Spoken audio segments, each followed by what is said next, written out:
Rreshtet e shqyrtja ndërprerje për orës 5 të mëngjesit të sotëm në territorin e Qakut Lezhë, duke sjellë përmirësim në ndjeshëm të situatës së krijuar nga përmbytjet. Bashkia Lezhë raporton se shërbimet e MSZ-s vijnë monitorimin e territorit dhe po ndërhyjnë për largimin e ujit nga oborët e shkollave dhe disa bodrume pallatesh, aty ku paraqitet e nevojshme.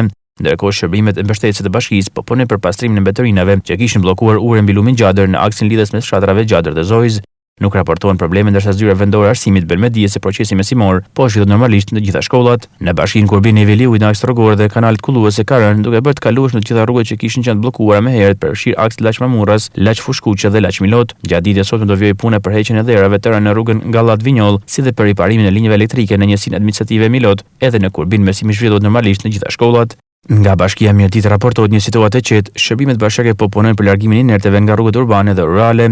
Zyra vendore arsimit Mjeditë konfirmon se procesi mesiimor po vjen pa ndërprerje. Sipas të dhënave nga sektori i emergjencave bujqësore, sipërfaqja e tokës bujqësore në ujin e territorit në Bashkisë Lezhë llogaritet rreth 1010 hektar, e shpërndan disa njësi administrative, ndërsa në Bashkinë Kurbin sipërfaqja e përmbytur arrin në rreth 2000 hektar, kryesisht në zonën e Fushmilotit, Gjormit, Mamurrasit dhe Adriatikut.